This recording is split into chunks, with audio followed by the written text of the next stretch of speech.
စားတတ်တယ်အဲ့ဒီလိုတောက်တဲ့စားတတ်တာကိုလည်းဗိုလ်ချုပ်ကသိပါတယ်တဲ့ဒါပေမဲ့သူကျော်စိန်ကိုဘာတွေကြိုက်လဲဆိုရင်ကလေးတွေနဲ့လုံးလားထွေးလားနေတာကိုဗိုလ်ချုပ်ကအင်မတန်ကြိုက်တယ်ကျွန်တော်မျက်စိနဲ့မြင်ကြည့်တာကတော့ကလေးတွေကကျော်စိန်ကိုခွဆင်းရင်လည်းစီးနေမှာပေါ့အော်စိန်ကြီးမုံမုံလို့ဆိုရင်လည်းလုံရင်လုံနေမှာပေါ့အဲ့လိုလုံးလုံးထွေးထွေးနေတာကိုဗိုလ်ချုပ်ကသဘောကျတယ်အဲ့တော့ကာသမာရဲဘော်ကျော်စိန်တရက်ကြတော့အိန္ဒိယတန်ယုံအခမ်းပွဲတစ်ခုသွားပါတယ်တဲ့အဲ့တော့ဘာလို့မဖြစ်တဲ့ဗိုလ်ထွန်းလာနဲ့တန်ယုံအခမ်းပွဲသွားတဲ့အခါမှာလူကြီးတွေဖြစ်တဲ့အတွက်တန်ယုံဆိုတော့တေချာအခမ်းမှာပေါ့ပွဲလဲပြီးတော့ကားစီကိုပြန်လာတဲ့အချိန်မှာကားစတီယာရင်ပေါ်မှာခေါင်းမှောက်ပြီးအိပ်ပျော်နေတဲ့မူးနေတဲ့ရဲဘော်ကျော်စိန်အဲ့ဒီအချိန်မှာဗိုလ်ထွန်းလာကဒေါနဲ့မောနဲ့လှုပ်ပါတယ်တဲ့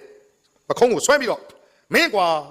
ဗိုလ်ချုပ်ရဲ့ကားကိုမောင်းတဲ့ကောင်ဖြစ်နေပြီးတော့ငါလှုပ်လိုက်ရပါညာဒီလိုမျိုးဖြစ်မယ်ထင်ပါတယ်အဲ့ဒါကိုဗိုလ်ချုပ်ကဘာပြောသလဲဆိုတော့ဟေးထွန်းလာမလှုပ်ပါနဲ့ကွာမလှုပ်ပါနဲ့ကွာကျော်စိန်ကြီးလဲသနာပါတယ်ကွာသူ့မှာပေါ်ပဲမကောင်းမကန်းနေပဲတောက်နေရတာ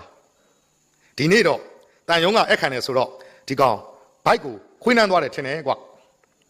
နေပါစေကွာဒီကောင်ကိုနောက်ရွှေ့လိုက်ကားကိုမင်းမောင်းခဲ့လို့ပြောပြီးအေးစစ်စစ်ပဲ